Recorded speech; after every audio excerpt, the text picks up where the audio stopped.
केहू बाजी नर चाहे मादा, फूल चाहे आधा, आदमी चाहे गाधा।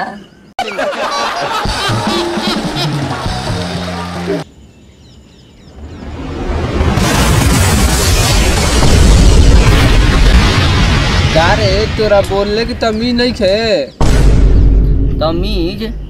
तमीज रहिए के का करी जब देह पर कमीजे ना रही। रौरा का पता गरीब आदमी के मजबूरी का होखला। यही में एक बार हमारा मामा के देह पर पजामा ना रहे आ घर में खाए के दाना ना रहे, तो का कइले कि यही में मामी के झूला पहन के रसगुल्ला चुरावे चल गए। हाँ तो अब मामा मामी के झूला पहन के तो रसगुल्ला चुरावे चलिए गए। अब चोरावते खानी धरा गए। अब उनकरा के इतना मार मरल सन कि जामा तो फाटले रहे, पैजामो फाड़ ऐसन तो घटना घटता हमनी संगे। अब रउए बताई हमनी के का करे के। अब हम का करी? अब बताओ तू यहाँ का करे आइल हड़े? हम तो आइल बने जी काम के तलाश में। अगर रोगा लगे आउ कोनो काम हुई तो करा ली। का मतलब बा तोर? हमार मतलब कि कोनो घर में लड़की हुई कहे सन तो कही तो चक्करो चला ली। राउत लड़किया बड़ी सुंदर बिया, ओकरा मुंह पर के पानी तो झलकत बा आ दांत तो एकदम शीशा जैसन चमकता आ ओठ तो पूछबे मत करी।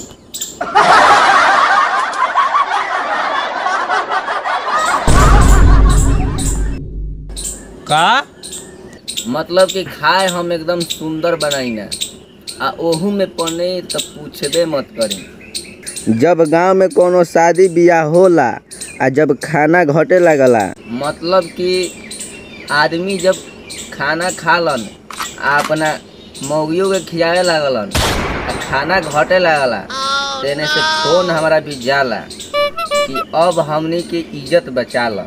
तब हम ओने से आई ना। तो तू जाके का करलस? अब जाई ना तो हम एके जगह से आँख गड़ कैले रही ना। जैसा ही घर वाला कहलन कि डाल, तो एक डिब्बा मिर्चाई पनीर में आ 2 बाल्टी मार तड़का में डाल दी ना। बस इतना में तो मैं गांव के आदमी एकदम फरिया जानम। हम बहुत टैलेंटेड मिस्त्री हैं अपना गांव के। अच्छा ये बताओ कि आउ का तू बना ले बोलस? खाना में तो पूछी मत का ना बनाई ना। भिंडी, लौका, टमाटर, आलू दम, मतलब पूछबे मत करें कि आलू दम कैसन बनाई ना। अच्छा ये बताओ पुलाव बना ले बोलस कि ना?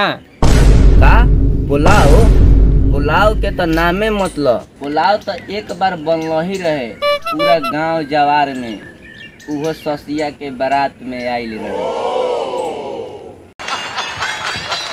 पूरा गांव जवार में एकदम हाला हो गई रहे कि ससिया के बारात में पुलाव बनत बा। ओकरा बाद से पुलाव आज तक देखे के ना मिलल। पुलाव के जगह पर तो अब तक भात खिया देता सन। ओतिए घर तो हम पुलाव देखले रही। का खाली देखले खोले ना खैनी जाना का रहे ना कि अंगया ना आई रहे। तब देख कैसे ले ले? मैं गांव जवार के आदमी गई रही सब कुछ देखे। पतलावा जौन खा के फेंकले रह सन उहे देखनी जा, बहुत देखे में नीमन लागत रहे। हम सोचत रही जब देखे में इतना नीमन लागता तो खाए में कितना नीमन लागत हुई। अब समझ जाए कि पुलाव देखे के चक्कर में हमारे चाचा के कुकुर काट लेलस। अब जौन कुकुरा रहे उहो साला पुलावे देखे आई रहे, हमारे चाचा के काट लेलस आ हॉस्पिटल तक जात जात खत्मे हो गई। का चाचा मर गिलन? ना चाचा मरी हन, कुकुरा से बेसी बीख बा उनकरा में। कुकुरा जात जात मर गई डॉक्टर से पहले ही। रौरा पता ना हुई का? रउरा पता ना होखी, एक बार हमर चाचा के सांप काट लेलस आ ओहिजे दौरे पर मर गई। इतना बिख बा हमर चाचा में। अच्छा ये बताओ तू, तोरा फास्ट फूड बनावे आवला? Fast food? फास्ट फूड का होला हो? उहे का मैगी, रोटी, भात ई सब बन जाला जल्दी मनी। ना ना, हमार मतलब के पिज्जा, चाउमीन, बर्गर, रोल बनावे आवला? का रोल गोल? अरे महाराज, हमनी के तो गरीब आदमी हैं जा। हमार माई कान में रोल गोल के बाली पहनले, खैबो का कइल जाला ओकरा के। लेकिन जब रौरा सब रोल गोल खाई नहीं जा तब भोरे भोरे तक तो सोना निकलत होई ना। भर तक अमीर आदमी आउ अमीर भइल जाता। सहिए कहल बा, भगवान भरले के भरेला। रउआ सब खाई जा रोल गोल, खूब खूब खाई जा, खूब निकाली जा। का बकवास करतो रे जाहिल गवार? का जाहिल गवार? गांव से बाई तो गंवार समझत बड़ा, नौकरी मांगती तो बेरोजगार समझत बड़ा, आ वादा क के पुलट जी हमरा के नेता के कोनो दामाद समझत बड़ा।